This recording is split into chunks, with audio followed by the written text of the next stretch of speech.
여러분 안녕하십니까? 네. 그동안 이 시절의 모습을 바라보면서 저희들은 상당히 마음이 무겁고 세상에 일어나는 여러 가지 일들이 교회나 아니면 우리 살아가는 삶의 변방에서 참 많은 것들을 가져다 주고 변화를 가져다 주었습니다. 그리고 우리들의 마음 가운데 무엇인가 궁금한 것보다는 어쩌면 조금 더 두려운 마음이 이 세상의 모든 사람들을 사로잡았고요. 그리스도인들이라 그래서 예외는 아니었던 것 같습니다.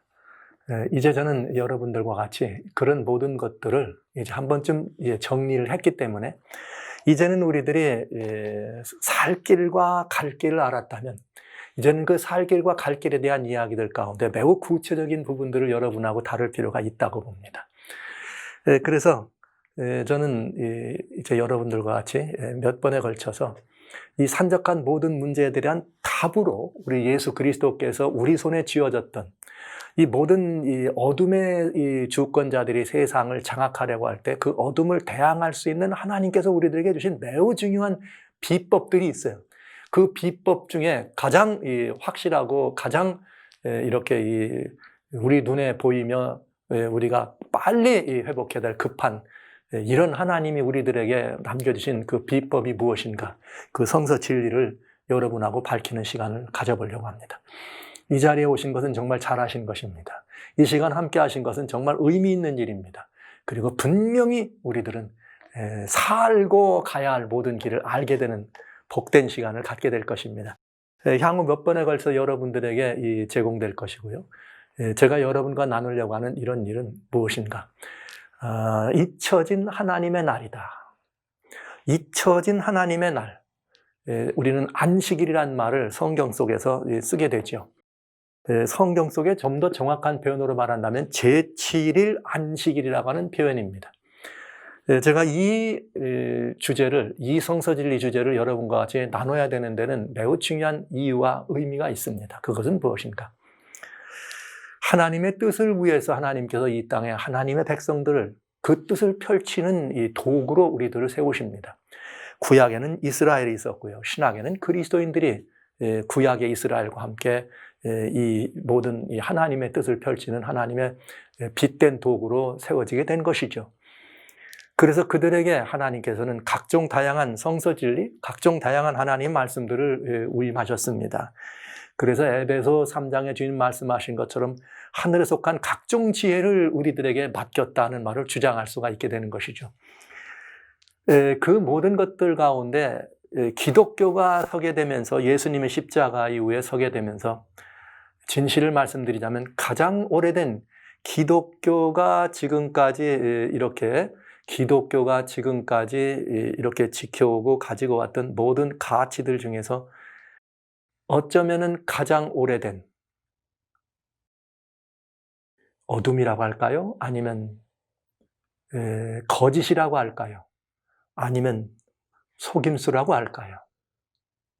어쩌면 우리가 이 모든 사실들을 모르고 왔으니까 어쩌면 우리들이 잊혀진 것이라 할까요?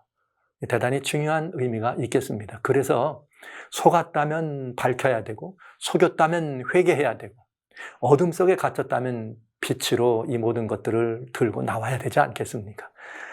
그래서 저는 여러분들과 같이 하나님 말씀인 성경을 근거로 해서 저는 안식일을 아시나요? 라고 하는 이런 이 제목을 가지고 여러분들에게 아마도 몇 번 더 여러분과 함께 이 시간을 갖게 될 것입니다. 사실 제가 이 말씀을 여러분들과 나누기를 참 오랫동안 별렀어요. 원하고 또 원하던 이야기죠. 왜냐? 이 기독교가, 특별히 개신교가 종교개혁을 일으켰을 때 1517년 마르틴 루터의 종교개혁 이후에 오직 성경이다. 솔라 스크립투라.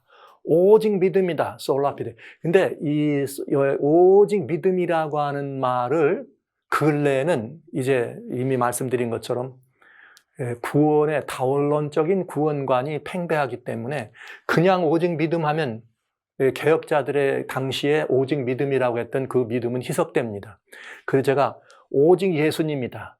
오직 믿음이라고 말할 때는 오직 예수님을 믿는 믿음이라야 합니다. 이것을 근거로 개혁자들이 종교개혁을 한 것이죠. 실제 종교개혁은 여러분 아시는 바대로 예수님께로 돌아가자 이런 이 말씀이지만 말씀으로 돌아간다는 것이었어요. 말씀으로 돌아가자. 말씀으로 돌아가는 운동이 있을 때 예수 그리스도를 우리는 회복하게 된 것이었습니다. 그래서 사실 예수통신은 종교개혁자들의 신앙을 뒤로받아서 오직 말씀을 중심으로 오직 예수님을 믿는 믿음의 구원을 여러분들에게 선포할 뿐만 아니라 예언의 기별도 역시 종교개혁자들이 사용해왔던 것과 마찬가지인 이렇게 그 예언의 해석의 방법 중에 하나였던 역사주의적인 방법을 가지고 여러분들과 늘 말씀을 드린 것이죠. 또 그렇게 진행을 할 것입니다. 앞으로도. 그래서 이제 저는 여러분들과 같이 개혁자들의 신앙이 다시 회복돼야 되고 개혁자들의 신앙이 지금 많이 퇴색된 이것들이 다시 온전케 돼야 된다는 이런 것들을 회복이라고 하는 사명으로 사실은 이 예수통신을 여러분들 앞에 소개하고 여러분들 앞에 서게 된 것입니다. 그래서 이 진리의 말씀을 오직 성경이라고 하는 것이 종교개혁을 일으키는 굉장히 중요한 근거가 되었었기 때문에 이제 여러분들에게 이 성서진리를 잊혀진 하나님의 날이라고 하는 이 안식일을 아시나요? 하는 여러분들과 이 주제를 말씀드릴 때도 저는 오직 성경으로, 그래서 이사야 8장 20절에 주신 말씀처럼 오직 율법과 증거의 말씀을 좇을지니, 오직 율법과 증거의 말씀을 좇을지니 그들이 하는 바가 말하는 바가 이 말씀에 맞지 아니하면 저들이 정녕 아침빛을 못지 못한다. 여러분, 아침빛이 누구예요? 예수 그리스도죠. 그러니까 예수 그리스도를 정확하게 알고 예수님을 정확하게 그 구원의 의미와 그 구원의 가치를 우리 것으로 소유하기 위해서는 우리는 반드시 말씀이 중심이 돼야 된다. 오직 성경입니다. 그래서 우리 마땅히 율법과 증거의 말씀을 좇으라고 하는 말씀을 좇을 수밖에 없고요. 그러나 이 말씀을 우리가 바로 이해할 때는 뭐가 필요하냐? 오직 성령님의 은혜가 필요합니다. 예수님께서 제자들에게 말씀하신 것처럼 주여, 이제 이 주님이 떠나시기 직전에 제자들을 불러놓으신 다음에 근심과 우살에 젖은 제자들에게 내가 가는 것이 너에게 유익이야. 또 다른 보혜사가 너희들에게 올라서 이 주님께 이렇게 이 너희들을 과와 같이 내버려두지 않을 거다 말씀하시면서 특별히 요한복음 16장 13절에 그러나 진리의 성령이 오시면, 진리의 성령이 오시면 그가 너희를 모든 진리 가운데로 인도하시리니 그가 자의로 말하지 않고 오직 듣는 것을 말하며 장래일을 너에게 알리시리라. 그러니까 여러분, 우리가 하나님의 말씀을 살피고 진리의 말씀을 연구할 때 우리는 깊이 오직 성령님의 이 감동으로 기록된 것이 성경이기 때문에 성령님의 감동을 구하는 것은 아주 중요합니다.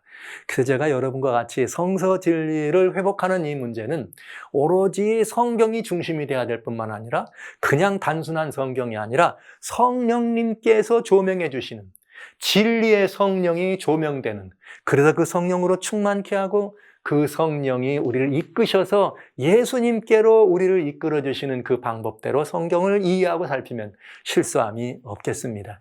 그리고 또 하나 더 있죠. 그건 무엇인가? 우리들이 이 말씀의 모든 것들을 이해받을 때는 거기 한 가지 더 해야 될 게 있어요. 히브리서 4장 2절에 보면 무슨 말씀이 있는가 하면은 이 히브리서의 이 저자가 모세와 함께한 이스라엘 백성들에 대한 경험을 설명하면서 뭐라 그랬는가? 저희와 같이 우리도 복음 전함을 받은 자들이다. 저희는 누구냐? 구약 이스라엘입니다. 애굽에서 나오던 사람들. 그러나 그 사람들이 하나님의 그 복음을 들었지만 이 목이 뻣뻣해 가지고 그 말씀을 다 듣지 못하는 바람에 약속의 땅에 들어가지 못했죠. 그러면서 저희와 같이 우리도 복음 전함을 받은 자이지만 그러나 그 들은 바 말씀이 저희에게 유익되지 못한 것은 듣는 자가 믿음을 화합치 아니하리라. 사랑하시는 형제 자매 여러분, 성도 여러분, 여기 이것은 아주 중요한 권면입니다. 하나님의 진리의 말씀이 대개는 모두가 다 성경을 가지고 성경을 이야기하지 다른 것을 가지고 성경 진리를 말하지 않습니다. 그러나 제가 말씀드린 이 앞에 있던 두 가지, 오직 성경으로, 그리고 또 하나는 뭐냐면 진리의 성령께서 예수님의 것을 가지고 우리들에게 가르쳐주는 그 말씀을 깊이 인식하면서 진리의 말씀이 우리들에게 전달되면 우리는 뭘 해야 되는가? 믿음을 화합해야 된다. 믿음을 화합한다고 하는 말은 아주 중요한 것입니다. 이 믿음을 화합하지 않으면 우리들에게 들은 바 된 복음이 아무런 유익이 되지 않는다. 사실 이 안식일이란 문제를 여러분과 같이 다루게 되겠지만은 이 안식일이란 문제를 다룰 때도 마찬가지입니다.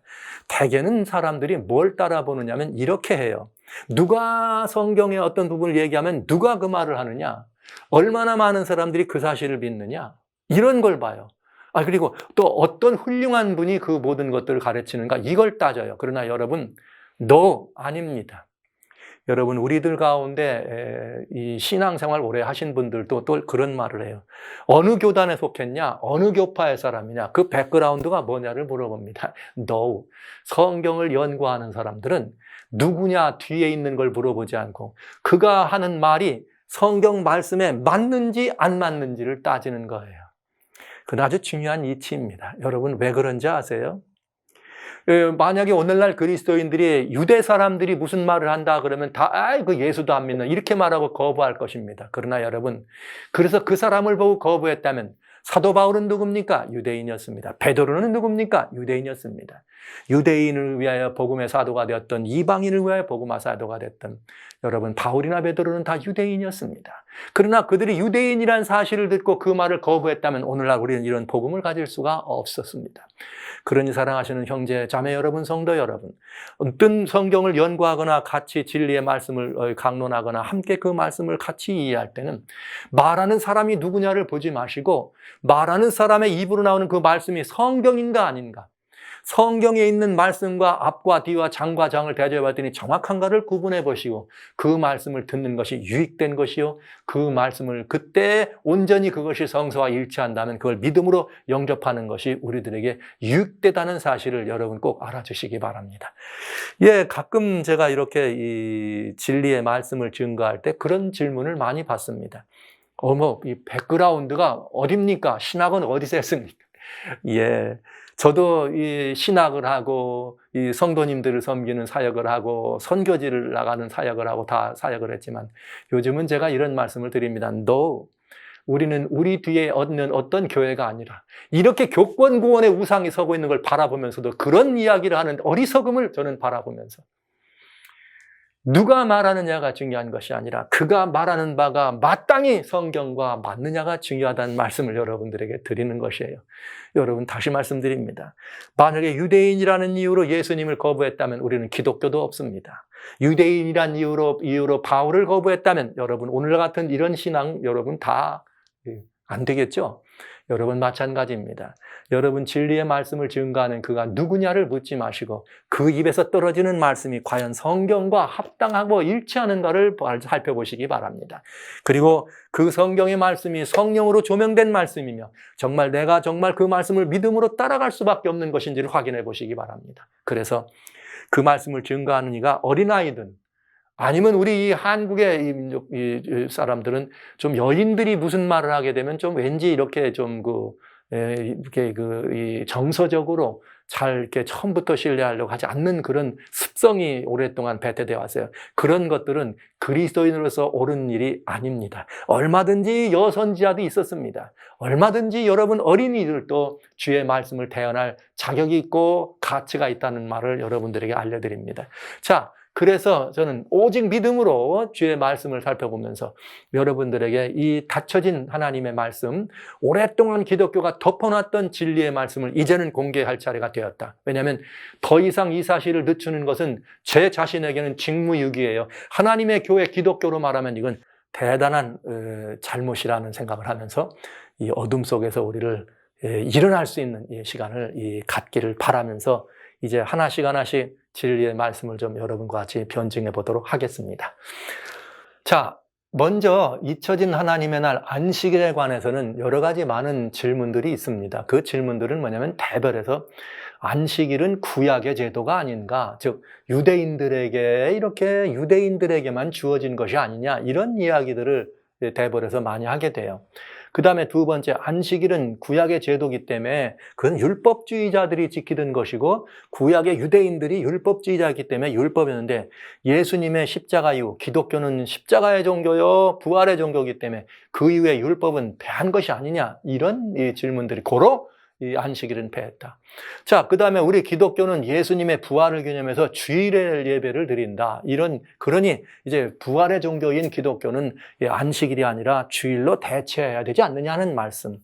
그 다음에 네 번째는 도대체 이 선악간의 대쟁투의 이슈가 무엇인가? 이거는 마지막 때 말세에 관한 이야기를 여러분과 나눴기 때문에 하나님께서 우리 요한계시록을 통해 주신 말씀 가운데 마지막 때 짐승의 우상이 설 것이고 마지막 때 짐승의 표가 강요된다는 말씀을 여러분들이 들으셨기 때문에 선악의 대쟁투 핵심 이슈에 대해서도 한 번쯤 다뤄볼 필요가 있는 것이고 생각합니다. 그 다음에 부활을 기념해서 일요일에 예배하는 것이 우리 짐승의 표를 볼 때 봤던 것처럼 짐승의 표를 받는 것인가? 이런 문제들에 대해서 우리는 안식일과 관련된 여러 가지 다양한 질문들을 바라볼 수가 있겠습니다. 그래서 저는 여러분들에게 이런 질문들 가운데 특별히 1번과 2번 율법과 구약의 제도나 율법은 같은 이 맥락이 있기 때문에 먼저 여러분들에게 이 두 가지를 하나로 뭉쳐서 여러분들에게 아주 간단하지만 아주 핵심적인 요소와 이슈만을 여러분들에게 지금부터 말씀을 먼저 드리면서 이 다음 문제들을 차례로 여러분과 같이 살펴보도록 하겠습니다.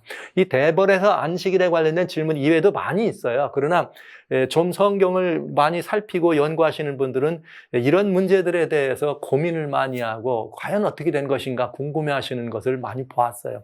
뭐 안식일을 지키시는 분이나 안식일을 아니고 일요일을 안식일이라 주일이라 지키시는 분이나 아니면 일요일을 예수님의 부활 기념이기 때문에 주일 예배를 날 드리라 하신 분이나 공통적으로 가지신 질문은 다 이 질문들입니다. 그래서 여러분 공통된 질문에 대한 답을 여러분과 같이 내려보기를 원하는 것이죠. 그러면 이제 우리는 무엇을 말하는가? 이것을 제가 조금 현실적인 문제, 교회 안에 우리들이 가지고 있는 단순한 문제들로 가지고 오면서 하나님의 결국은 무엇인가? 이게 안식일이 구약의 제도가 아니냐? 그 다음에 십자가 이후에 안식일을 포함한 모든 계명에 속한 율법은 폐한 것이 아니냐? 이런 문제들에 대한 이야기입니다. 그래서 제가 하나님의 율법은 폐했는가 하는 문제들을 여러분들에게 먼저 미리 한번 이 말씀을 드리겠어요. 하나님의 율법은 폐했다고 하는 주장이 있고 하나님의 율법은 폐하지 않았다는 두 개의 주장이 팽팽하게 맞서 있는 것이 교회의 현실입니다. 자, 첫 번째 십자가에서 율법은 폐하해졌다는 주장이 있습니다. 십자가에서 율법은 폐하해졌다는 주장이 있는데 에베소 2장 15절 원수된 것 곧 의문에 속한 계명의 율법을 자기 육체로 뭐 하셨으니? 폐하셨으니. 골로새 2장에는 또 우리를 대적하는 의문에 쓴 증서를 도말하고 제하여버리사 십자가에 못 박았다. 이것이 뭐 의문에 쓴 증서는 율법하고는 조금 다른 것이지만 십자가에서 이 폐했다는 말씀을 제가 하면서 그래서 이제 우리가 죄를 주관지 못하는데 너희가 법 아래 있지 아니하고 은혜 아래 있다. 우리는 법 아래 있지 아니하고 은혜 아래 있기 때문에 우리는 이제 더 이상 하나님의 율법은 이제 우리들과는 상관이 없다는 그런 가르침을 교회 안에 많은 우리 성도님들의 생각 속에 가득 차 있는 내용인 것을 알 수가 있겠습니다. 그 다음에 이번엔 뭐냐면 율법은 아닙니다. 율법은 그렇게 폐해진 것이 아니라고 하는 가르침과 주장들이 있죠.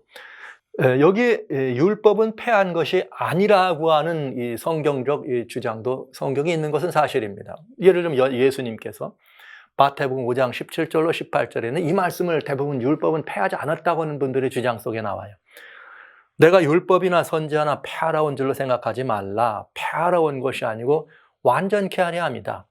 진실로 너에게 이르노니 천지가 없어지기 전에는 율법의 1.1획이라도 반드시 없어지지 아니하고 다 이루리라. 그러니까 천지가 없어지지 않고는 율법은 다 이루어야 되기 때문에 우리 예수님께서 이 땅에 오신 것은 폐하러 온 것이 아니라 완전하게 하려 하셨다. 이렇게 말씀을 하시면서 율법은 폐한 것이 아니다. 이런 주장을 하죠.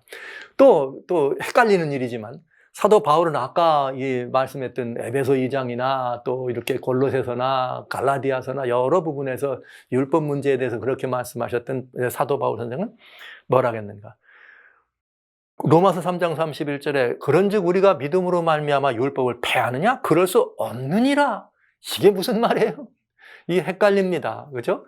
로마서 7장 7절에는 그런즉 무슨 말하리요? 율법이 죄냐? 그럴 수 없다. 율법으로 말미암지 않고는 내가 죄를 알지 못하였으니 율법이 탐내지 말라 하지 아니하였다면 내가 탐심, 즉 이 말은 율법이 필요하다는 말이에요. 없어진 것이 아니라 이 말이죠. 그러면 바울 선생님은 한쪽에서는 없어졌다 그리고 한쪽에서는 없어지지 않았다 그리고 예수님께서도 율법을 완전케 하라 그랬다. 그래서 이 완전케 하려 하였다고 하는 말과 없어지지 않았다고 하는 말을 붙여서 율법은 폐하지 않았다고 하시는 분들이 있고, 또 한쪽에서는 사도 바울이 율법을 이렇게 십자가에서 폐했다, 완전케 했다, 이러니까 율법은 폐했다고. 그럼 어떤 걸 우리는 따라야 할까요? 오늘날 그리스도인들이 웬만하면 아주 어린이 같지는 않습니다. 아주 어린아이 같지는 않습니다. 그러니까 이런 말씀들을 볼 때 이거 성경이 이렇게 됐으니까 한쪽만 가지고 폐했다 이렇게 말하는 것도 옳은 일이 아니고, 이렇게 됐다고 어느 한쪽 말만 가지고 그러니까 폐하지 않았다 이렇게 말하는 것도 옳은 일이 아니죠. 왜? 성경은 다 여러분 아시는 것처럼 짝이 있고 또 그런가 하면 성경은 하나도 빠진 것이 없습니다. 그런데도 이런 두 주장이 팽팽하게 맞선다. 성경을 가지고 근거하는 거니까 여러분 아니라고도 말을 못해요. 그러면 우리들은 이 말씀을 보면서 얼른 알 수가 있죠. 아하, 이런 뜻이로구나. 성경에 있는 율법이 있는데 어떤 율법은 폐한 것도 있고 어떤 율법은 폐하지 않고 더 완전하게 해야 될 율법이 있구나. 이렇게 생각하면 이 두 주장이 어떻습니까? 두 주장이 한 주장 따로따로가 만점은 아니지만 두 개를 합쳐놓고 이렇게 말씀드리면 폐한 것도 있고 아닌 것도 있다 이렇게 말하면 여러분 이 성경적인 답이 되는 거죠. 그래서 여러분, 저는 오늘 여러분들에게 성경을 읽는 지혜를 하나 말씀드립니다. 성경을 바라보실 때 어떤 성경의 한 구절에서 뭐라고 되면 여기 보라고 여기 이렇게 됐으니까 이 말이 맞다고 하걸랑 꼭 그 말씀에 대한 짝을 살펴보시고 그 말씀을 다른 데서는 그와 똑같은 말씀을 뭐라고 하셨는지를 살펴보시기 바랍니다. 그래야지만 이 말씀을 우리들은 온전하게 이해할 수가 있게 되겠습니다. 자, 그러니까 여러분 결론입니다. 성경의 어떤 부분은 폐한 것도 있고 성경의 어떤 부분은 폐하지 않은, 어떤 부분이란 말은 법을 말하는 거예요. 이것이 있다는 것을 동시에 여러분 우리는 이해하시고 인정하시면 됩니다. 그러면 성경에는 도대체 얼마나 많은 율법들이 있느냐 한번 보면 되는 거예요. 성경에 많은 율법이 있지만은 제가 명칭만을 가지고 한 절 속에 많이 들어있길래 제가 시편 18장 7절로 9절에 있는 말씀을 찾아봅니다. 여호와의 율법은 완전하다, 증거는 확실하다, 교훈은 정직하다, 계명은 순결하다, 도는 정결하다, 규례는 확실하다. 여기에 나와 있는 여호와의 율법, 증거, 교훈, 계명, 도, 규례, 이게 다 성경이 말하는 율법, 큰 율법 속에 다 포함되는 내용들이에요. 때로는 율법을 이렇게 증거라고도 하고 교훈이라고도 하고 계명이라고도 하고 도라고도 한다 이 말이죠.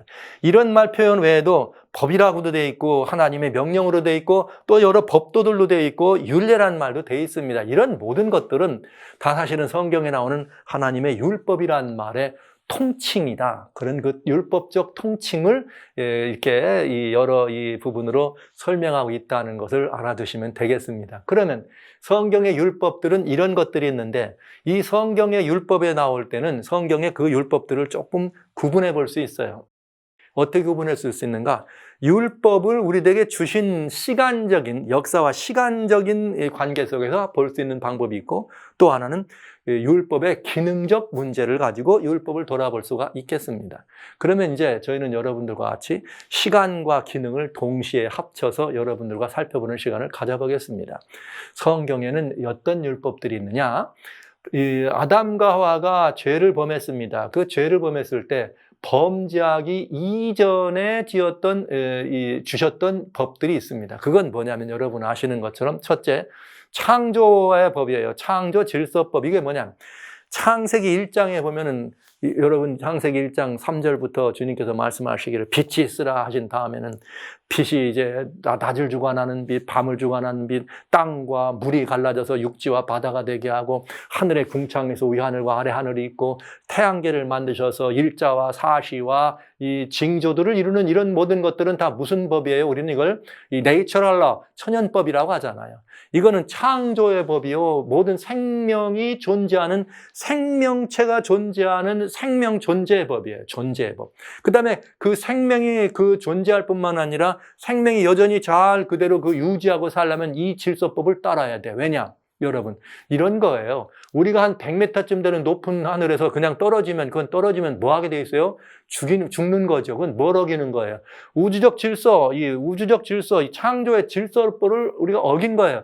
이 법은 범하는 순간 죽게 돼 있어요. 그러니까 이건 굉장히 중요한 거죠. 그래서 성경에는 욥기에서 보면 38장, 39장에 보면 특별히 하늘에 뭐 삼성에 띠를 풀겠느냐, 묘성을 떨게 되게 하느냐, 뭐 이렇게 물을 뭐 이게 주님께서 담으시 여러 이런 것들은 다 무슨 말을 했냐면 우주의 조화예요. 생물들의 다양한 생물들이 번식하고 살아가는 그 삶의 모든 법들은 하나님이 애초에부터 만들어 놓으신 그 창조의 질서 안에 있는 그런 법들을 말하는 것입니다. 그래서 그런 것들을 뭐라 그랬느냐? 로마서는 1장 20절에 사도 바울을 통해서 하나님이 만드신 모든 만물 안에 우리 하나님의 그 신성에 놀라운 이 하나님, 그게 뭐냐면 이 모든 것들을 움직이는 법도죠. 그것이 다 들어있기 때문에 핑계할 수 없다. 이건 뭐냐면 창조법입니다. 이거는 죄가 들어오기 이전부터 이 모든 것이 존재한다면 창조 세계에서 반드시 필요한 것들이었다. 자, 그러면 이걸 네이처럴 라예요. 존재법이라. 존재 유지의 법이다. 그럼 이것만 필요하냐? 그러면 하나님께서 천지창조를 하신다면 그냥 창조만 하고 마르셨느냐? 아니거든요. 그 다음에 뭐냐? 두 번째. 우리는 이 두 번째 법은 뭐냐면 이제는 두 인간이나 모든 피조물들이 있을 때 하나님과 피조물은 서로 뭘 하게 돼 있어요? 관계하는 거죠. 창조주 하나님과 피조물. 창조주 하나님은 피조물들을 도와야 되고 먹이고 재우고 다 하셔야 될 의무가 있으신 거고, 피조물들은 그런 모든 것들을 시해하시는 분을 향하여 경배하고 그분을 높여야 될 의무가 있는 것 아니겠어요? 그것처럼 이렇게 서로 간의 관계를 규명하는 법을 우리는 네이처럴로가 아니라 모랄로라 그래요. 도덕법이라 그러죠. 이걸 보고 도덕법이다. 그래서 도덕법은 뭘 말하느냐? 관계의 법이에요. 관계란 말은 반드시 개체가 대상이 있는 거죠. 둘 이상의 대상. 그러니까 창조주와 피조물 사이의 관계, 피조물과 피조물 사이의 관계, 이런 창조주와 피조물과 피조물 사이의 관계를 규정해 준 법이 바로 도덕법이에요. 모랄로라고도 한다 이 말이죠. 우리는 보통 통칭해서 이것은 관계가 유지되고 또 그 관계를 잘 지킬 수 있도록 주신 법입니다. 이건 아주 중요한 법이에요. 그래서 창세기에 보면은 2장에 보면 선악, 동산 모든 것들은 다 먹어라. 그러나 선악을 알게 하는 나무 열매는 너희가 먹지 말아라. 먹으면 너희가 정령 죽는다. 이것은 뭘 의미하는 거예요? 하나님께서 우리들과의 관계에서 하나님이 모든 걸 주시지만 다 줬지만 요건 안 된다. 그건 뭐예요? 나는 창조주고 너희는 피조물이다. 나는 아버지고 너희는 자녀야. 이런 관계를 규정해 준 법이죠. 이것이 생명과 선악과. 그래서 이 관계를, 그러니까 생명나무는 얼마든지 먹지만 선악을 알게 하는 나무, 특별히 이거는 먹는 날이면 죽는다. 그러니까 이 말은 무슨 말이에요? 범하면 죽는다. 이런 뜻이죠. 그래서 이 선악과에 포함되어 있던 이 관계를 규명한 이 법이 사람들이 늘어나고, 이제 이 사람들이 늘어날 뿐만 아니라 여러 나라면서 나라도 생기고 민족들이 생기고 나라도 생기고, 그러니까 하나님께서 그저 선악과를 알게 하는 나무 하나로만 나서도 됐는데 죄가 안 들어왔더라면 범죄한 이후에는 이것이 조금 더 세부적으로 분화됩니다.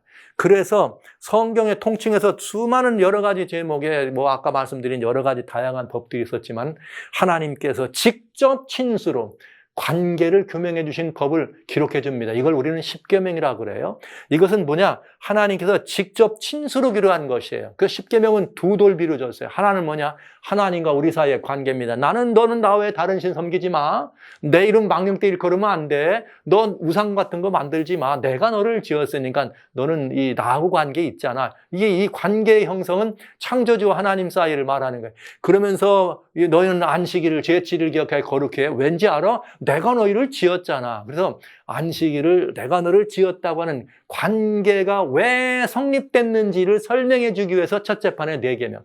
그 다음에 5번째부터 10번째 계명은 부모를 공경하고 살인치 말고 이렇게 간음치 말고 도둑질하지 말고 거짓말하지 말고 탐내지 말라고 하는 건 피조물과 피조물 사이의 관계를 규명한 것이다.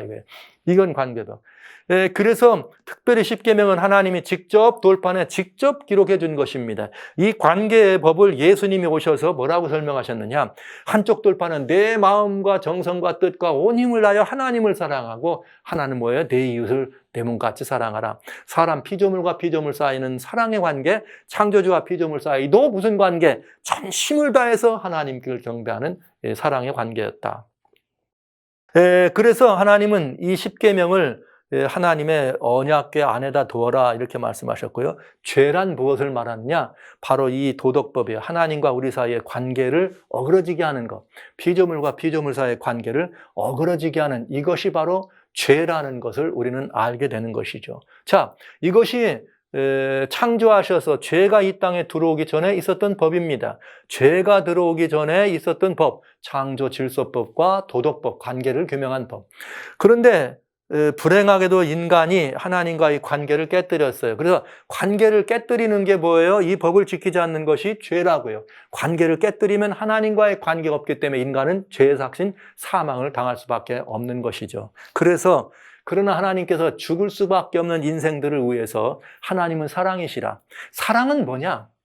사랑은 죽을 사람도 살리는 게 사랑이에요. 사랑은 죽을 사람도 살리는 것. 인간이 하나님과의 관계를 깨뜨리고 단절해서 인간이 죽을 수밖에 없게 했다. 그래서 인간이 그냥 죽어버리면 하나님과 아무런 관계가 없죠. 죽어버리면. 그러나 사랑이 뭐냐? 하나님은 사랑을, 그 죽은 인간을, 죽을 수밖에 없는 인간을 살게 하시는 것이 하나님의 사랑이었습니다. 그래서 하나님께서는 이제 이 깨어진 관계를 회복할 수 있는 관계 회복법을 주시는 거예요. 관계 회복법. 이걸 보고 우리는 뭐라 그러느냐? 제사법이라 그러는 거죠. 제사를 통해서 하나님과의 관계, 즉 관계를 깨뜨린 사람을 향해서 하나님께 돌아올 기회로 마련된 법이 무슨 법이냐? 우리는 제사법이라 그래요. 제사법, 의식법이라고도 하고 제사법. 이건 관계를 회복하기 위해서 하나님이 주신 법입니다. 자, 그걸 뭐라 했는가? 갈라디아 3장 19절에 보면 아주 중요한 말씀이 있어요. 뭐라 했느냐? 그런즉 율법은 무엇이냐? 율법이에요. 범법함을 인하여 가만히 있어봐. 더한 것이라 천사들로 말미암아 중보의 손을 빌어 베푸신 것인데 약속하신 자손이 오기까지 있을 거다. 여기 율법이 있습니다. 어떤 율법은 약속하신 자손 예수님이 오실 때까지 있을 법이 있다. 이게 무슨 법이냐? 범법했다. 범법했단 말은 법을 범했단 말이잖아요. 그러면 법을 범했으니까 이 율법 전에도 뭐가 있었단 말이에요? 법이 있었단 말이죠. 그러니까 법을 범했단 말은 여기 법은 관계법인 도덕법을 말하는 것이고, 이 법은 뭐냐? 이것을 범죄했기 때문에 하나님께서 이제는 왜 천사들로 말미암아 중보의 손을 빌어가는가? 죄를 범했기 때문에 하나님께 나갈 수가 없었어요. 그래서 천사로 말미암아 중보의 손을 빌어서 우리한테 주신 것이죠. 예수 그리스도가 오실 때까지 있을 법으로 더해 주신 법이다. 이것이 더한 법이에요. 아까 말씀드린 것처럼 무슨 법이냐? 관계 회복을 위한 법이었습니다. 이것을 골로새 2장 16절에는 좀 더 다른 말로 말하자면 먹고 마시는 것, 절기나 월삭이나 안식이나 이 모든 것들은 너희를 편론하지 말라. 이것들은 장래일의 그림자이나 몸은 이런 먹고 마시는 것이나 절기나 월삭이나 안식일은 무엇 때문에 다시 또 하나님이 주셨느냐? 그 주신 것은 이 장래일의 그림자고 몸은 예수님인데 이건 무슨 말이냐? 이제 죄의 삭신 사망을 죽을 수밖에 없는 우리들을 뭐하기 위해서? 회복하기 위해서 독생자 예수가 오셔서 돌아가셔야 돼. 우리를 위해 십자가에서 돌아가셔야 되는데 그 돌아가시는 것을 예표하기 위해서 장래껏 아까 가는 약속의 자손이 오실 때까지, 여기는 그림자로서 몸은 예수님이 오실 때까지, 예수님 메시아의 구속을 소망으로 삼는 사람들에게 범법함을 인하여 더한 법이다 이 말이에요. 이게 무슨 법이란 말이에요? 먹고 마시는 이런 것들이 다 제사와 관련된 것이에요. 의식과 절기에 관한 의식법입니다. 그러니까 범죄 이후에 주어진 법이 있는데 그건 뭐냐? 범법, 곧 범죄함으로 더한 법이다. 그 법은 뭐냐? 다양한 제사와 관련된 여러 가지 의식법이에요. 의문에 속한 계명의 율법이에요. 이것들은 장차 오는 일의 그림자로 주신 법이에요. 그리고 이 모든 이 이스라엘 백성들에게 주셨지만 사실은 모든 이 죄악을 범한 죄 지은 인간과 하나님 사이는 이제는 제사를 통해서, 즉 예수님의 보혈을 의미하는 십자가에 돌아가실 것을 의미하는 제사를 통해서, 즉 양이나 염소나 소를 잡아서 그 피로써 하나님께 나갈 수 있는, 그 피를 흘림으로 하나님과 우리의 관계가 다시 회복되는 것을 예표하고 상징적으로 보여준 제사로 우리와 함께하는 언약을 설명해 준 것입니다. 이것은 무슨 법이냐? 제사법이요, 의식법이라 그랬어요. 관계를 깨뜨린 사람을 향해 돌아올 기회로 마련된 법이다. 은혜로운 법이죠. 그러나 여러분, 이미 여기까지 설명해 드렸으면 이 법은 언제까지 유효기간이 있다 없다? 이 법은 유효기간이 있는 법인 것을 여러분 들으셨어요. 조금 이따 다시 보기로 하고요. 또 그 법만 주셨느냐? 범법함으로 더한 법, 율법인데 그 율법 속에는 이런 제사법만 있느냐? 아니다. 또 무슨 법도 있느냐? 이런 법도 있어요.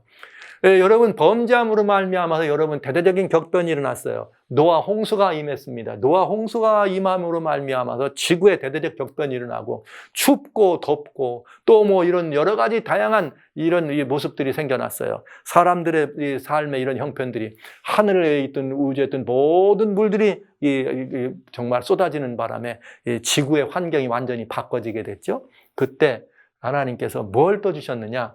정결법. 정결법이라 그래서 우리는 이걸 건강법이라고도 합니다. 그래서 여러분 잘 아시는 것처럼 뭘 먹어라, 뭘 먹지 말라 이런 거 있잖아요. 그래서 뭐 먹고 안 먹고 가리면, 음식물 가리면 율법지 이런 말을 많이 해요. 근데 이걸 말한 거죠. 그게 왜 그러냐? 여러분 놀라운 사실을 알게 돼요. 이건 죄로 말미암아서 깨어진 환경 가운데, 죄로 말미암아서 모든 것이 깨어졌어요, 환경이. 그 가운데서 우리의 생존을 위해서 하나님이 은혜로 주신 법이에요. 그 이전에는 사자도 풀을 먹게 돼 있어. 사자도 풀을 먹게. 그러나 노아 홍수 이후에는 하나님께서 더하십니다. 뭘 더해 주신다? 이건 노아 홍수 이후에 생긴 법이에요. 더해 주셨는데 무슨 법을 더해 줬느냐? 짐승도 처음에는 우리가 먹을 것을 창세기 1장에서는 내가 너에게 모든 심했는 이런 모든 이 과일과 이 채소를 너에게 먹을 것으로 주노라 하나님이 그러셨는데, 이제는 노아 홍수 이후에 하나를 애드합니다. 뭘 애드하느냐? 이 모든 기식 있는 동물까지도 다 먹어라 이렇게 해결해 주셨어요. 이렇게. 그래서 더해 주신 법이죠. 여러분, 어떤 분들은 이런 말을 해요. 이 더해준 법은 은혜로 주신 것입니다. 이 창세기 9장 1절로 17절에 어떤 분들은 이런 말을 해요. 노아 홍수 때 노아 홍수가 있었대요. 노아 홍수가 있었는데 홍수 이후에 하나님께서 고기를 먹으라 그랬어요. 고기를 먹으라 그랬더니 사람들이 뭐라고 말하면, 거보라고 고기를 먹어서 사람 수명이 노아 홍수 이후에 단축됐다 이런 말을 하대. 아닙니다. 고기 먹어서 단축된 것이 아니에요. 성경하고 맞지 않습니다. 왜 그런가? 여러분, 이 고기를 먹어서 사람의 생명이 단축됐다고 말하면 이건 굉장히 중요한 하나님에 대한 오해가 생길 수 있습니다. 그건 무슨 말이냐?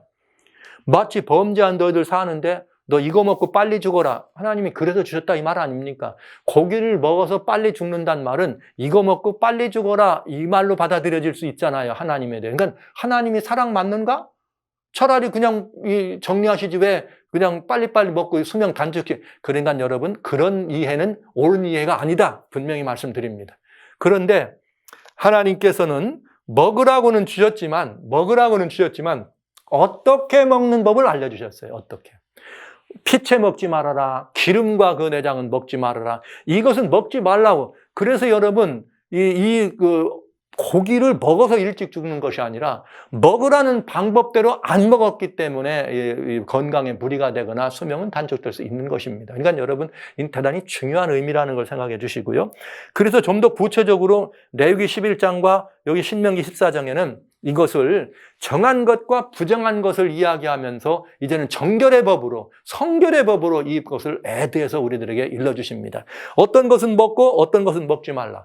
노아 때는 그런 구분을 하지 않았어요. 어떻게 먹으라고만 가르쳐줬고, 그 다음에 이스라엘에 이렇게 이 민족적인 이스라엘이 구성되면서 그때부터는 정한 것과 부정한 것, 즉 정결의 법, 성결의 법으로 더 애드하십니다. 그래서 이 신명기나 여기 레위기에 주신 건 이것들이고요. 왜냐하면 이스라엘 백성들이 제사장 백성이라 주님께서 말씀하셨기 때문에 거룩을 유지하라고 주신 것입니다. 그러니까 이 법은, 하나님께서 주신 건강법은 하나님이 축복으로 주신 것입니다. 어떻게 하면 우리가 주어진 이 환경 속에서, 망가진 환경 속에서 어떻게 하면 우리의 건강을 최선으로 유지할 수 있는가 하는 가장 좋은 길은 아니지만 이 차선책으로라도 하나님께서 주신, 이건 사랑 때문에 더하신 법이에요. 율법으로 이거 뭐 어떻게 갖고 우리를 뭐 못 살게 하려고 하신 것이 아니라, 구분된 법만 한 것이 아니라, 망가진 환경 속에서 어떻게든 이 사람 사랑하신 하나님께서 우리의 건강을 유지할 수 있는 비결로 주신 법이 바로 건강법이요 정결의 법인 것입니다. 자, 이것을 여러분들이 꼭 알아주시면 좋겠어요. 그 다음에 5번째 법이 있습니다. 5번째 법은 뭐냐? 모세 율법에, 또 아까도 물론 의식법이나 다 모세를 통해서 줬으니까 다 모세가 주신 모세이러라고 하는 모세이러 율법이지만, 특별히 이 모세가 유대인들을 위해서, 유대 민법이죠. 너희들은 종교, 유대 신앙은 이렇게 해라, 이렇게 해라. 이런 모세를 통해서 백성들이 준 유대 민법이죠. 이런 것들. 그래서 이렇게 준 모세의 율법, 유대 민법은 하나님의 십계명이 들어있는 것이 언약궤인데, 언약궤라고 하는 속은 하나님이 십계명을 그 안에 넣는데, 출애굽 25장에 보면은 8절에 나를 위하여 내가 너들 가운데 성소를 지어라 말씀하신 다음에, 거기에 주님 계속해서 말씀하시기를 언약궤를 지어라. 언약궤를 지은다면 그 안에 내가 너희한테 줄 십계명을 집어넣어라. 돌판, 두돌비, 언약의 비. 그래서 25장 18절부터 22절까지는 그 돌판을 언약궤에 넣고 그 위에 은혜를 베푸는 시은자가 있고, 거기서 내가 너를 만난다. 이렇게 돼 있어요. 자, 그러니까 모세 율법은 하나님의 그 언약궤 안에 놓는 것이 아니라 언약궤 밖에다 놓는 유대인들에게 주었던 유대 율법인 것을 알게 됩니다. 이렇게 대벌해서 율법이 기능과 또 율법을 범죄 이전과 범죄 이후에 주셨던 것들을 나눈다면, 대벌에서 성경 속에는 5가지 이 규례에 따른 법들로 모든 것들을 세분하면 되겠습니다. 자, 그러면 예수님 십자가 이후에는 이 법들이 어떻게 됐는가? 자, 한번 알려보시겠어요? 자, 예수님 십자가 이후에 창조 질서법은 어때요, 여러분? 창조 질서법은 예수님 십자가에 돌아가셨으니까 다 폐했나요? 예수님 십자가 돌아가신 이후에는 우리가 높은 데서 떨어져서 삽니까? 물이 아래서 위로 올라갑니까? 어때요? 지구가 이 하루에 한 바퀴씩 이게 자전하는 일은, 이거 귀찮으니까 안 할 거야, 열흘에 한 바퀴 돌 거야, 이렇게 됐습니까? 아니죠. 예수님이 십자가에 돌아가신 이후에도 우주의 질서, 창조의 질서, 이 모든 법들은 여전히 그대로 존재합니다. 지금도 여전히 이 질서는 어기면 죽게 돼 있습니다. 그러니까 여러분, 십자가 이후에 창조 질서라고는, 내처럴로는 절대로 뭐 할 수 없는 법이에요? 폐할 수 없는 법입니다. 폐할 수 없는 법. 그러면 이제 2번째 법인 도덕법, 하나님과 우리 사이의 관계를 규명한 도덕법. 이제 이것이 십계명이란 말로, 이제 우리는 도덕법의 통칭해서 그냥 십계명이란 말로 여러분들에게 말씀을 드리겠습니다. 왜 제가 십계명이란 말씀을 드리냐면, 성경에 포함되어 있는 여러 가지 많은 법들이 있었지만, 이 법들 가운데 하나님께서 직접 친수로 기록해 주신 법 하나 있었다. 그게 십계명입니다. 그런데 하나님이 우리 성경에 말씀하실 때 뭐가 있느냐면, 영원한 것이다. 하나님이 영원하십니다. 근데 여기 하나님의 진리, 영원한 것입니다. 그러면서 여기 하나님에 속한 것들이 영원한 것이에요. 하나님이 친수로 기록해 주신 것은 유일하게 이 역사 가운데, 성경 역사 가운데 친수로 하나님이 기록하신 것이 있다고 하는 것은 딱 한 가지예요. 십계명밖에 없습니다. 그러니까 이 십계명은 굉장히 중요한 것이죠. 어쩌면은 이 성경 66권을 요약하면, 잘 이해하면 십계명을 이해할 수가 있겠어요. 그것처럼 이 도덕법인데, 십자가 이후에 그럼 도덕법은 어떻게 됐느냐? 십자가 이후에 도덕법은 예수님께서 내가 완전하게 하려 왔다, 이렇게 말씀하셨잖아요. 천지가 없어지기 전에 1.1.1도 다 없어지지 않고 다 이룬다. 이 말은 무슨 말이냐? 어떤 이들은 내가 이 율법을 폐하러 온 것이 아니라 완전케 했다, 이렇게 보고 완전하게 했으니까 폐했다, 이렇게 읽는 분도 있어요. 참 국어 공부가 좀 덜 된 거죠. 왜? 폐하러 온 것이 아니라 완전하게 하러 왔다. 그럼 폐했다는 것과 완전하다는 말은 내용이 다른 말이잖아요. 그런데 폐하러 온 것이 아니라 완전하게 했다. 예수님이 완전하게 했으니까 폐했다, 이렇게 이해한다면 이게 원래 기록된 목표와 의미하고는 전혀 다른 이해잖아요. 그러니까 이게 이 글을 읽는 공부를 우리가 조금 다시 해야 되는 거죠. 자, 그러면 완전하게 했다는 말은 이 말입니다, 여러분. 하나님의 법은요, 여러분, 법이라는 것은 지키라고 돼 있어. 안 지키면 어떻게 되는 거예요? 성경대로 말하면 하나님의 법, 도덕 안 지키면 하나님과 관계가 끊어져. 관계가 끊어진 것을 우리는 죄라 그랬어요. 죄의 삭은 사망입니다. 그럼 사망이면 죽어야 되잖아요. 그런데 여러분, 아담이 하나님과의 약속을 어겼습니다. 그러나 아담이 죄의 삭신 사망을, 죄값을 가지고 죽었을까요? 안 죽었을까요? 아닙니다. 안 죽었습니다. 왜? 예수님 말씀하시기를 모든 자는 아직 다 주님께서 살아있는 자다. 언젠가 죄의 값인 사망을 당할 때를 위해서 예비되어 있는 거죠. 우리는 그것을 심판이라고 하는 것입니다. 그런데 여러분, 인류가 아직까지 어느 누구도 인류는 죄의 삭신 사망을 당한 사람은 없어요. 죄의 결과로 말미암아 육신적인 연약함이 와서 아직 자연적인 죽음은 죽었지만 죄의 삭스로 죄값을 지불한 죽음은 아직 안 죽었다 이 말이에요. 왜? 그 죄값은 언제서 주는 거예요? 심판을 통해서 죽는 거기 때문에. 갚아야 되기 때문에. 그런데 모든 인류의 죄를 없이 하기 위해서 모든 인류의 죄를 없이 하는 방법이 뭘까요? 죄를 없애려면 뭐 하면 되는 거예요? 죄값을 갚으면 죄가 없어지죠. 네. 그게 죄가 정결하게 되는 것이에요. 죄값을 갚으면 죄가 어떻게 되는 거예요? 없어지는 것이죠. 여러분, 다른 말로 말하면 용서하면 끝나는 거예요. 죄가 없는 거죠. 야, 사람들이나 내가 용서한다고 해놓고 또 옛날에 너 용서했는데 또 그랬니? 그러면 용서 안 하는 거지만 하나님은 한번 용서하신다고 하면 변개치 않는 분이라 끝나는 거죠. 그러니까 여러분, 죄의 삭신 사망이 있는데 어느 누군가가 죄의 삭신 사망을 갚아주시면 모든 죄값은 끝나는 것이죠. 그럼 죄가 없어지게 되는 거죠. 그것이 누가 하신 것이에요? 예수님이. 그래서 예수님이 완전하게 하러 오셨다 이 말은 내가 아직도 율법이 있었다. 죄의 삭신 사망이다. 그 도덕법을 버기면 죽어야 되는데 아직도 아무 죽은 사람이 없잖아. 그러니까 이 법은 완전한 법이긴 하지만은 완성되지 않았어요. 왜? 죄를 범하면 죽어야 되는데 안 죽었으니까요. 그래서 예수님이 십자가에서 죽으심으로 말미암아 이 법이 어떻게 된 거예요? 완전은. 그래서 이 말은 무슨 말이냐?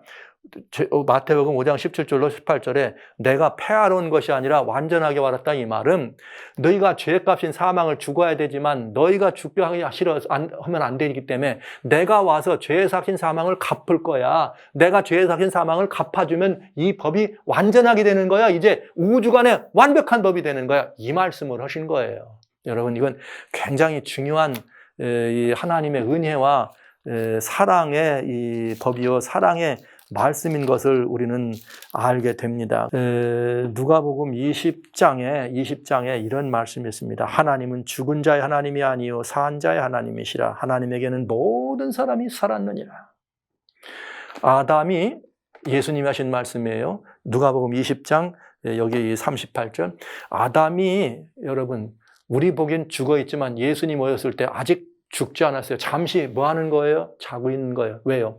마지막 심판의 부활이든 생명의 부활이든 심판의 때 일어나서 죄의 삭신 사망을 죽든지 예수님의 그 부활을 힘입어서 생명을 얻든지 둘 중 하나 결정되는 것입니다. 그래서 예수님은 말씀하시기를 모든 사람은 아직 다 어떻게 있다? 살아있다. 이렇게 말씀하신 것이에요. 그런데 예수님이 죄의 삭신 사망을 갚으심으로 말미암아 이 법은 완전하게 됐다. 여러분, 그러니까 이 법은 대단한 법이죠. 폐할 수 있단 말이에요? 없단 말이에요? 이거 하나님은 절대로 폐했다는 의미가 아닙니다. 완성시킨 법이니까 우리도 어떻게 해야 되는 거예요? 이 법을 존귀 여기고 이 법을 존중하게 여겨야 될 필요가 있지 않겠습니까? 그래서 십자가 이후에 이 하나님의 율법이라고 하는 것을 우리가 본다면 이렇습니다. 고린도전서 7장 19절에 뭐라고 되어 있느냐? 할례 받는 것도 아무것도 아니요 할례 받지 않는 것도 아무것도 아니로되 오직 하나님의 계명을 지킬 따름이라. 이렇게 되어 있어요. 그러면 여러분, 모든 율법이 다 폐한 것은 분명히 아니죠. 어떤 율법이 하나님이 완성시킨 법이 있다. 그러니까 있죠. 뭐예요? 약속의 자손이 오시기까지라고 하는, 약속의 자손이 올 때까지라고 하는 이런 법은 완성된 법입니다. 또 주님께서 도덕법도 죄의 삭은 사망이라고 그랬는데 죄의 삭신 사망이었지만 아직도 아직 죄 범했지만 안 죽었기 때문에 예수님이 대신 돌아가셨습니다. 그러므로 말미암아 그 법도 더 완전하게 된 것이죠. 그러니까 하나는 완전하게 된 것이요, 또 다른 하나는 약속의 자손이 오시기까지라고 하는 것은 그 법이 존재하는 기능이 어떻게 된 거예요? 완성된 것임을 볼 수가 있고, 하나님의 계명을 지킬 따릅니다. 그런 다음에 우리 성경은 뭐라고 말했는가 하면, 따라서 로마서 3장 30절로 31절에 아까 할례에 관한 얘기 나왔어요. 할례자도 믿음으로 또는 무할례자도 믿음으로 말미암아 의롭다 하실 하나님은 한 분이라. 그런즉 우리가 믿음으로 말미암아 율법을 폐하느냐? 그럴 수 없나니라. 그럴 수 없나니라. 오히려 율법을 굳게 세우느니라. 왜 그럴까요? 이 말씀은 바로 예수님이 완전하게 하신 율법을 말씀하시는 것입니다. 예수님이 완성시킨 율법, 완전하게 하신 율법, 즉 이렇게 제사나 이런 관계를 회복하기 위해서 드렸던 용도가, 기능이 유한한, 목표가 유한한 것이 아니라, 이것은 오히려 굳게 세운다는 말은 완전히 뭘 말한 거예요? 예수님께서 이 모든 것들 주님이 말씀하신 것처럼 완전하게 하시는 하나님의 은혜가 있는 법인 것을 알 수가 있습니다. 자, 그래서 십자가 이후에 이 율법 가운데 이제 두 번째 창조법은 변화였고, 도덕법, 십계명은 하나님이 완전하게 하신 법입니다. 그러니까 이건 무슨 말이냐? 하나님과 관계가 제사를 통해서 어떻게 된 거예요? 우리가 회복됩니다. 그럼 회복되면 어떤 관계? 하나님과 우리 사이의 관계는 막 살아도 되는 관계예요? 아니잖아요. 하나님과 우리의 관계가 회복됐으면 관계를 어떻게 해야 돼? 유지해야죠. 그 관계 유지하는 것, 즉 십자가를 영접함으로 십자가에서 돌아가신 예수님을, 이 십자가라는 표현을 제가 쓴 것은 예수님이에요. 바로 말씀드리면 십자가에 돌아가신 예수님을 영접함으로 하나님과의 관계가 회복됐으면 우리는 여전히 회복된 관계를 어떻게 해야 돼? 하나님과 그 관계를 유지해야죠. 왜요? 하나님은 여전히 우리의 누구예요? 창조주세요. 그러나 십자가에서 돌아가심으로 말미암아 아드님이, 이제는 하나님은 우리와 무엇의 관계? 또 창조주일 뿐만 아니라 구속주예요. 창조주뿐만 아니라 구속주. 고로 우리는 다른 신을 섬길 수 없다. 고로 우리는 우상을 섬길 수 없다. 고로 우리는 어떻게 여호와 이름을 망령되이 걷지 않는다. 고로 하나님의 안식일을 구분한다. 고로 우리는 어떻게 해야 된다? 더 이 부모를 공경하고, 살인하지 않고, 간음치 않고, 도둑질 않고, 거짓질하지 않고, 탐내지 않는다. 더 그렇게 된다. 그게 뭐예요? 관계를 유지하는 것이죠. 사도 바울은 바로 그래서 완전하게 해야 된다, 이렇게 말씀하신 것입니다. 그러니까 여러분, 하나님과 우리 사이의 관계를 규명했던 도덕법은, 관계를 규명한 도덕법은 십자가 이후에 어떻게 된다고요? 폐한 것이 아니라 예수님의 은혜로 말미암아 완전하게 됐기 때문에 우리도 어떻게 해야 된다? 완전하게 된 법이에요. 폐할 수 없는 법이란 뜻입니다. 분명한 이야기 아닙니까? 이것이 하나님의 율법을 우리가 이해하고 바라보는 굉장히 중요한 내용들입니다. 자, 그런데 여러분, 그렇기 때문에 다시 이 도덕법을 또 어기면, 즉 이 말은 하나님과의 관계를 우리가 다시 끝내면 어떤 일이 벌어지는가? 대단히 무서워요. 히브리서 10장 26절에 우리가 진리라는 지식을 받은 후, 즉 진리라는 지식을 받았단 말은 예수님을 영접해서 하나님과 관계가 회복된 다음에 짐짓 죄를 범하면 다시는 속지 않아. 와우, 무섭습니다. 이제는 예수님은 두 번 십자가에 돌아가시지 않습니다.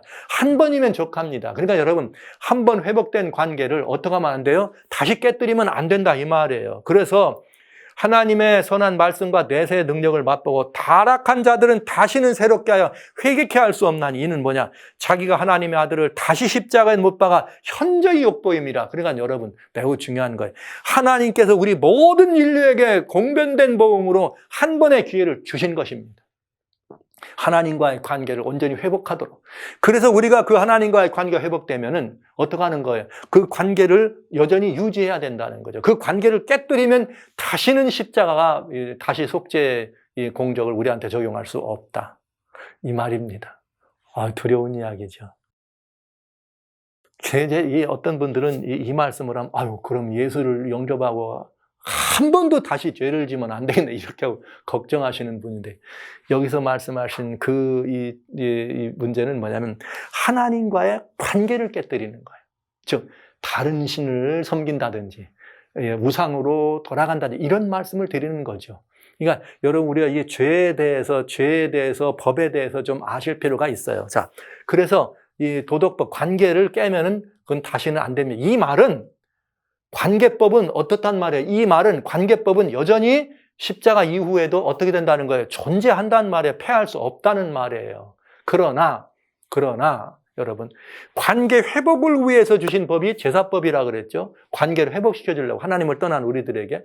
그래서 관계 회복을 주셨는데 이건 뭐냐면은 히브리서 7장 18절에 전에 계명이 연약하여 무익함으로 패하고, 이전 옛 언약을 말하는 거예요. 이건 현재까지의 비유다. 그래서 예물과 제사가 섬기는 자로 양심상 온전케 할 수 없기 때문에 이 먹고 마시는 것과 여러 가지 씻는 것과 육체 예법마다 개혁할 때가 막, 이게 의식법, 제사법을 말하는 거예요. 이게 하나님과의 관계가 깨진 인류가 하나님과의 관계 회복을 하기 위해서 양이나 염소를 잡아서 제사를 드리는 이런 법들입니다. 그런데 이것들은 어떤 일이냐? 이것들은 장래일의 그림자예요. 몸은 예수님의 것이에요. 예수님이 오셔서 그 일을 이루셨으니까 이제는 어떻게 된 거예요? 십자가로 완성되어서 뭐한 게 돼요? 패한 법이 된다, 이제. 예수님이 몸이요, 이 제사 드리던 모든 것들은 그림자였으니까. 그래서 그의 십자가의 피로 화평을 이루사 만물고 땅에 있는 것들이 하나님 하늘에 있는 것들로 그로 말미암아 자기와 화목되게 하기를 기뻐하십니다.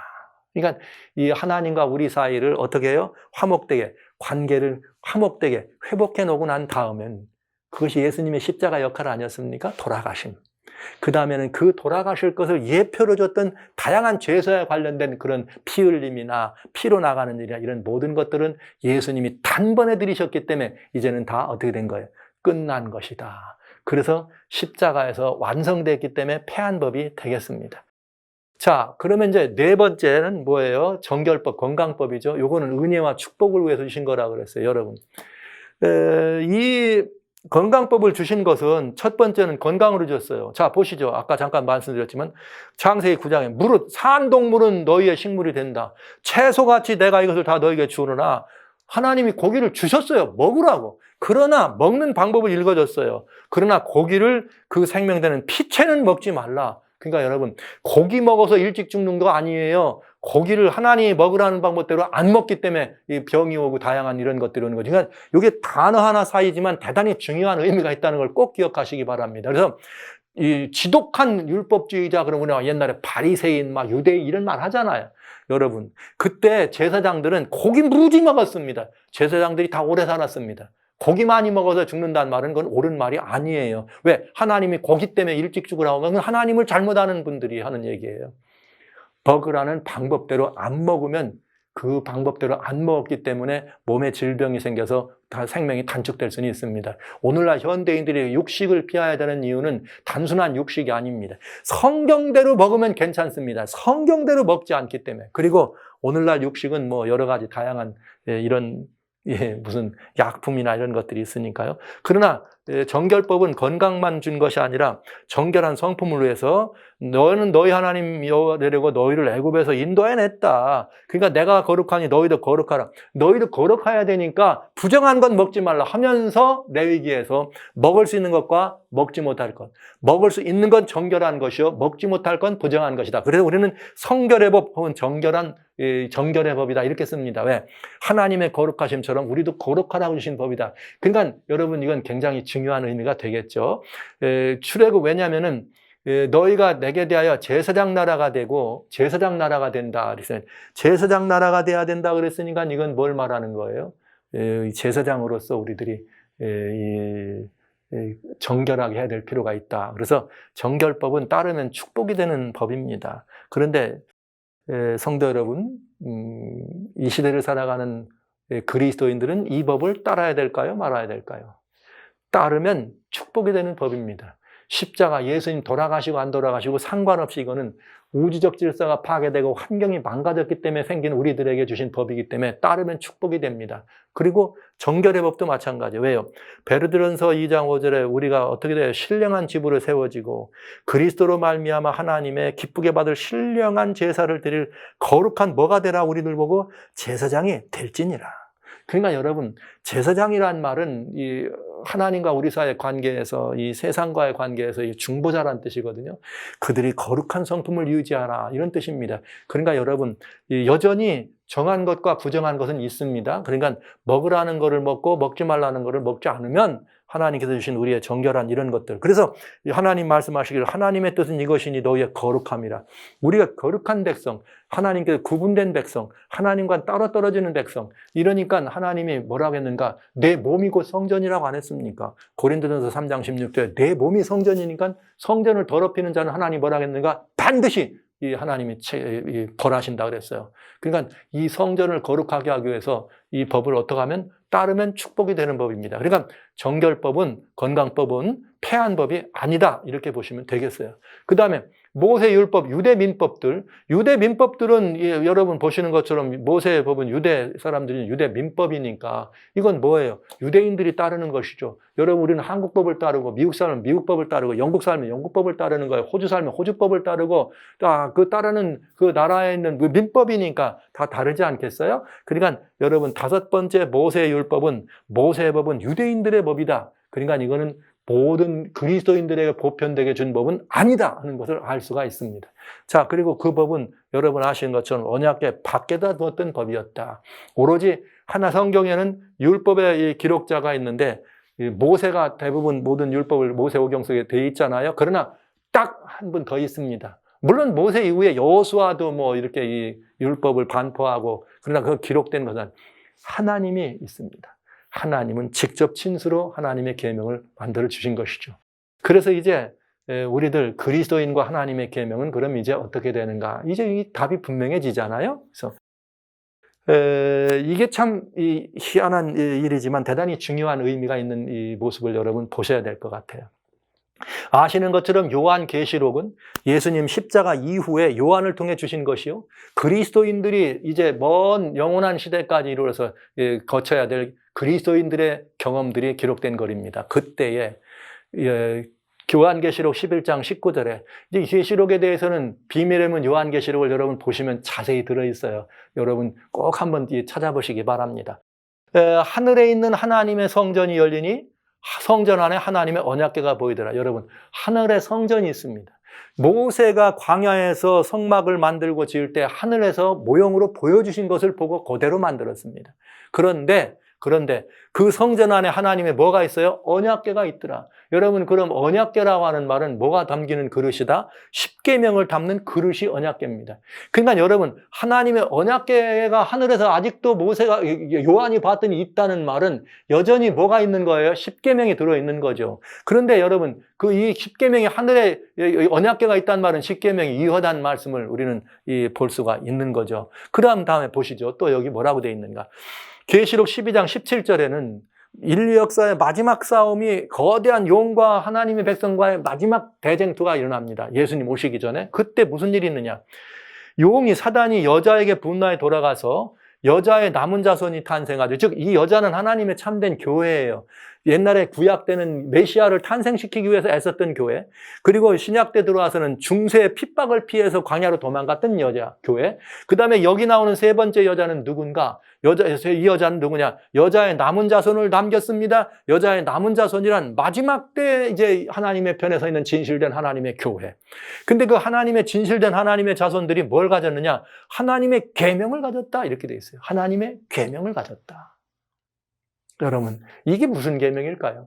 그래서 예수님은 마지막 때 여기 계시록을 통해서 계시록 14장 12절에는 계속 14장 12절에는 성도들의 인내가 여기 있다. 왜? 용이 박해하고 사단이 핍박할 때 그 핍박과 박해에서 살아남기 위해서 하나님 백성들이 하나님 편에 서기 위해서 진리의 편에 설 때 인내가 여기 있다. 왜 인내가 필요하냐? 저희는 하나님의 계명과 예수 믿음을 지키는 자라. 즉 하나님의 계명을 가지고 있기 때문에 인내가 필요하다. 네, 세상은 싫어하죠. 하나님이 계명 싫어해요. 그런데 이 세상 사람만 싫어하는 줄 알았더니 그게 아니더라고. 하나님의 교회, 그리스도인이라고 말하는 사람도 하나님의 계명 다 뺐다고, 하나님의 율법을 어떻게 지키냐고 다 와우! 지금까지 보신 것처럼 성경 여러분 이렇게 분명해집니다. 그러니까 여러분 이것은 여러분들이 정말 중요하게 깨닫고 인식해야 될 아주 중요한 성서 진리요 원리예요. 원칙이에요. 이 성경을 보면 다 나오게 돼 있어요. 그래서 사단이 이걸 못 보게 하려고 요한계시록을 인봉된 책이라고 한 거예요. 보지 말라고. 그래서 요한일서에 사실 요한계시록보다 요한일서가 더 뒤에 기록된 글이에요.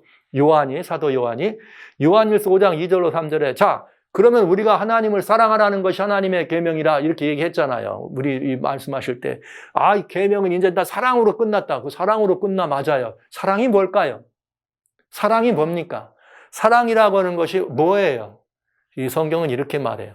우리가 하나님을 사랑하고 그의 계명들을 지킬 때에, 하나님을 사랑하고 그의 계명을 지킬 때에 이로써 우리가 하나님의 자녀 사랑하는 줄 아느냐. 그러니까 이 말이에요. 하나님을 사랑하고 내 이웃을 내 몸처럼 사랑하라. 이렇게 된 게 계명의 전체라 그랬잖아요. 그럼 하나님을 사랑하고 자녀를 사랑하는, 이웃을 사랑하는 사람들은 뭐 하는 사람이다? 계명을 지킬 때. 그러면서 하나님을 사랑하는 것은 이것이니 우리가 그의 계명들을 지키는 것이라. 예. 하나님을 사랑하는 것이 뭐라? 그의 계명을 지키는 거라. 그럼 그의 계명이 뭡니까? 이 계명이 뭐냐고 찾을 게 뭐 있어요? 하나님이 친수로 기록한 유일한 계명 하나밖에 없다는. 지금 어디에도 하늘에도 언약궤 안에 그 계명이 들어있다는데 그 계명이 무언가를 찾아볼 게 뭐가 있습니까? 고린도전서에서 7장에 사도 바울이 할례 받는 것도 아무것도 아니다. 뭐 이게 무할례도 아무것도 아니다. 오직 하나님의 계명을 지키면 된다. 그게 뭐겠어요? 당연한 거지. 그래서 여러분, 이것이 그 계명들은 무거운 것이 아니로다 이렇게 돼 있어요. 여러분, 이건 대단히 중요한 의미입니다. 그리스도인들은 하나님의 계명을 여러분 무시할 수 없습니다. 그리스도인들이 하나님의 계명을 무시하고 유린한다면 그는 하나님을 사랑하는 사람들이 아닌 것이에요. 말로는 사랑하면 된다고. 사랑이 뭡니까? 이렇게 분명하게 성경은 우리들에게 이 가치와 의미를 설명해 주고 있다는 것을 알 수 있습니다. 그래서 여러분이 계명을 조금 이해하시는 게 중요합니다. 여러분, 뭐라고 되어 있나? 로마서 13장 8절과 10절에 딱 나와요. 사랑에 비례하는 아무에게든지 아무도 지지 말아라.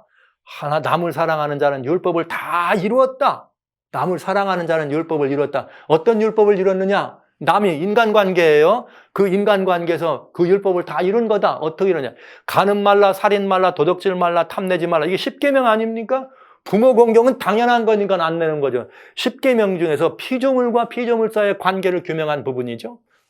자, 10계명이에요. 이것을 어떻게 하는 거예요?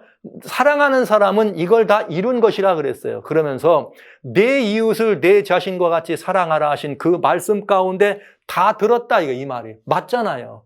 예수님이 마태복음의 22장에 분명히 말씀하셨잖아요. 내 이웃을 내 몸과 같이 사랑하라. 이거 율법의 모든 강령이다. 이렇게 할 때 그 안에 이것이 사랑 안에 들어있다. 사랑하면 이걸 이룬다 이 말이죠. 그래서 뭐라 하겠느냐. 사랑은 율법의 완성이니라. 이렇게 돼 있어요. 사랑은 뭐라? 율법의 완성이다. 그러면 사랑은 어떻게 하는 것이 사랑이냐? 아까 말씀하시기를 하나님의 계명을 지키는 것이 사랑이다. 그 계명은 사랑을 갖다가 디테일하게 설명해 주신 것이요. 그러나 진짜 중요한 사랑은 율법의 완성이다. fulfillment. 이걸 완성시킨 것이라 그랬어요. 그러면 그 완성에 본이 있는가? 본이 있다. 그게 뭐냐? 로마서 10장 4절에 그리스도는 모든 믿는 자에게 이를 위하여 율법의 마침이, 이거는 율법의 마침이에요. 마지막이에요. 즉 사랑이 무엇냐? 그 사랑을 보여주신 분이 그리스도라는 거죠. 그래서 그리스도께서 보여주신 그 사랑을 어디서 발견할 수 있어요? 십자가에서. 십자가에서. 그래서 마지막 때 요한계시록 12장 17절에 뭐라고 되어 있느냐? 여자의 남은 자손은 하나님의 계명을 지킨다. 하나님의 계명을 지킨다는 것은 뭘 말했느냐? 그 계명을 이룬다는 것을, 하나님을 사랑하고 내 이웃을 사랑하기 때문에 어떻게 된 거예요? 이 모든 것을 지킨 것이 된다고. 그런데 그것이 어떻게 드러나느냐? 어떤 모습으로 들어가느냐? 그건 예수님의 모습이다. 그래서 예수의 증거를 가졌다 얘기하는 것입니다. 예수님의 증거는 십자가의 증거입니다. 부활의 증거입니다. 중보의 증거입니다. 이것이 예수님의 증거입니다, 여러분. 그러니까 이 하나님의 계명을 이루고 살아가는 사람들은 예수의 증거가 나타나야 돼요. 용서하심을 받은 것처럼 용서할 수 있고, 주님의 부활에 참여한 것처럼 나도 부활한 생명으로 일어나고, 주님의 중보에 나도 참여해서 정말 이웃을 향하여 중보하는 그런 일들이 일어나야 된다는 것이죠. 이것이 가시적인 우리의 돌판에 세워진 것이 아니라 이제는 어떻게 됐는가? 히브리서 8장 10절 모든 그리스도인들은 여기서 전부가 다 자유롭지 않습니다. 모든 그리스도인은 이 말씀을 들어야 합니다. 보시죠. 주께서 가라사대 그날 후에 내가 이스라엘 집으로 세울 언약이 이것이니 내 법을 저희 생각에 두고 저희 마음에 이것을 기록하리라. 나는 저에게 하나님이 되고 저희는 내게 백성이 되리라. 할렐루야. 하나님의 백성들은 하나님의 법이 우리의 심령에 인쳐진 사람들입니다. 내 안에 하나님의 법이, 하나님의 친수로 기록한 하나님의 계명이 내 안에 있어요. 그래서 내가 성령의 전을 이루는 것입니다. 중요한 일입니다. 이것이 그리스도인들의 생애인 것입니다. 내 안에 하나님의 계명. 그래서 성전의 핵심이 지성소요. 하늘에도 언약궤가 있어요. 거기에 있는 것처럼 이제는 주님께서 우리의 심령의 지성소 안에 뭘 만들어 놓고 하나님의 계명을 새겨주시고 너는 내 백성이야, 나는 내 하나님이야. 이렇게 해주시는 놀라운 이야기가 여기에 있는 거죠. 그리스도인과 하나님의 계명은 이런 관계에 있는 것입니다. 성도 여러분, 이 말은 하나님의 십계명은 그리스도인들이 심령에 새겨진 것이기 때문에 온전히 우리 안에 이루고 온전히 해야 될 법이다. 누구를 따라서? 예수님을 따라서. 우리는 이 계명의 요구는 예수님이 이루어주셨습니다. 죄삭신 사망은 주님이 당하셨기 때문에 우리는 이제 해방됐습니다. 이제 우리들의 삶은 이것입니다. 나는 하나님 외에는 다른 신을 섬기지 않습니다. 왜요? 하나님을 사랑하니까요. 나는 하나님 외에는 우상을 만들거나 경배하지 않습니다. 왜냐고요? 하나님을 사랑하니까요. 나는 하나님의 이름을 망령되이 일컫지 않습니다. 왜냐고요? 하나님을 사랑하니까요. 나는 하나님이 말씀하신 네 번째 계명인 안식일을 기억하여 거룩히 지킵니다. 왜냐고요? 하나님을 사랑하니까요. 왜냐하면 그분이 나의 누구니까요? 창조주시니까요. 네 번째 계명에 들어있죠. 나는 말이죠, 부모님을 공경합니다. 나는 살인하지 않습니다. 간음하지 않고 도둑질하지 않고 거짓말하지 않고 탐내지 않습니다. 왜냐고요? 나는 하나님을 사랑함으로 이웃을 뭐합니다? 사랑합니다. 이것입니다, 여러분. 이것이 그리스도인들이 그 심령에 가진 하나님의 법이요, 그 신의 삶을 통해 드러나는 예수님의 증거입니다.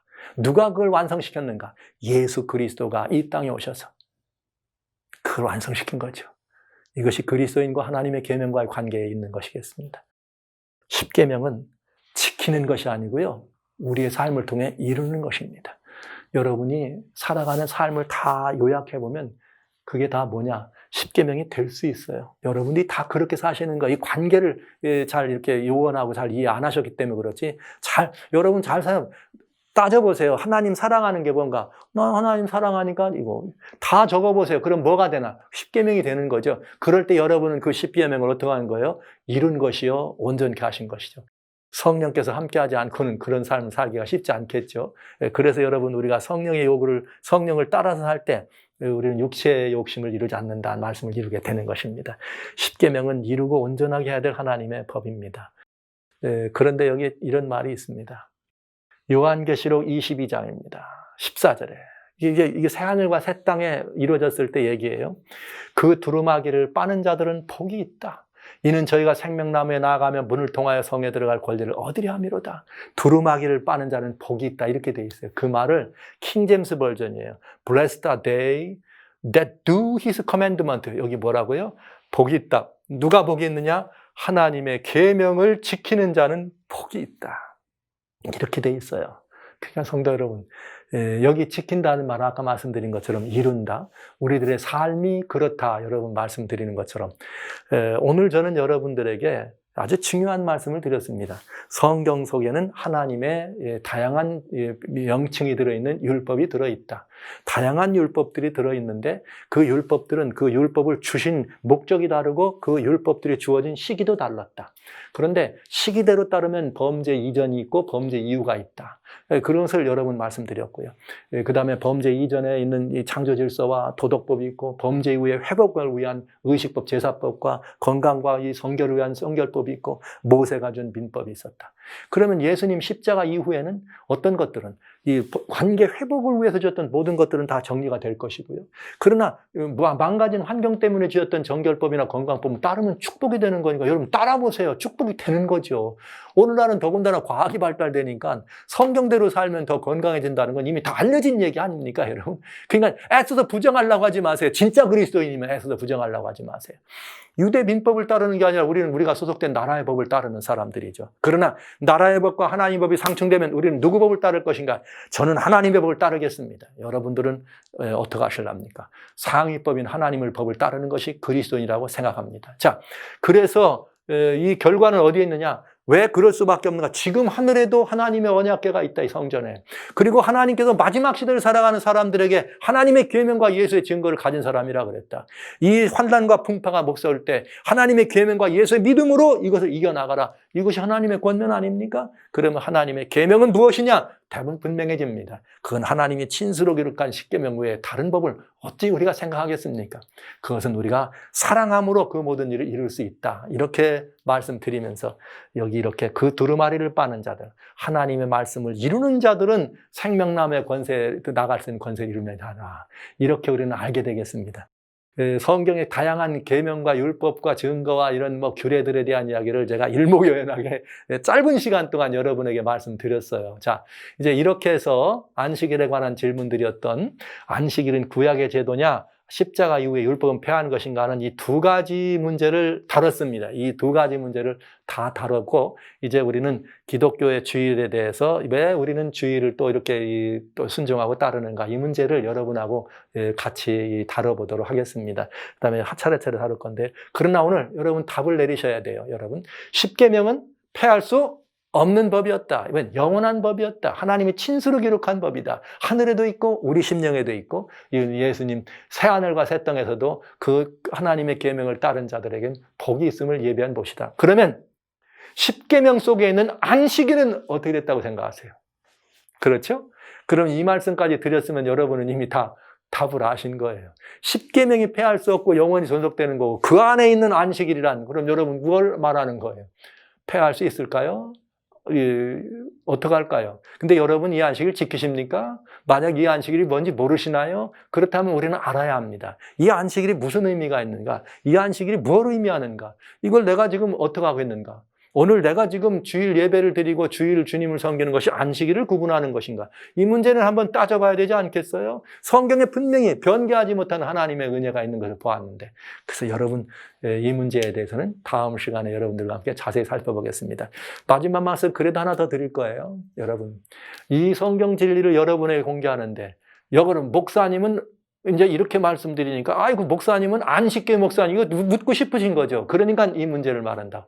여러분, 우리는 이 시대, 이 마지막 시대에 짐승의 우상에 선 교권구원의 우상이 섰습니다. 모든 교회가 통합된 교회가 되어 혼합해서 다 넘어졌습니다. 이제 무슨 교단과 교파가 무슨 여러분 의미가 있습니까? 저는 이 모든 교단이나 교파를 초월해서 여러분 모두가 예수께로, 예수 그리스도의 안으로, 하나님의 진리의 말씀 안으로 여러분들을 모시기를 원하는 하나님 교회, 예수님 교회, 진리의 교회의 목사로서 여러분들을 초청하는 것이에요.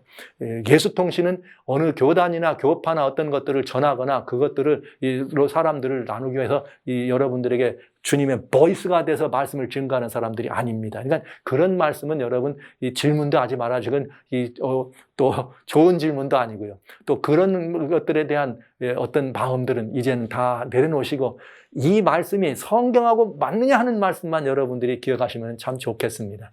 이제 십계명은 폐할 수 없습니다. 그렇다면 십계명에 포함된 안식일은 어떻게 하실 건가? 정말 우리가 덮어놨던가 어둠 속에 있었냐? 아니면 알면서도 피했느냐? 아니면 이것들을 무시하고 유린했느냐? 따져봐야 안 되겠어요? 이 문제는 매우 심각한 문제가 되겠습니다. 여러분과 같이 이 문제에 대해서 또 다음 시간에 함께 하시도록 그렇게 하겠습니다. 감사합니다.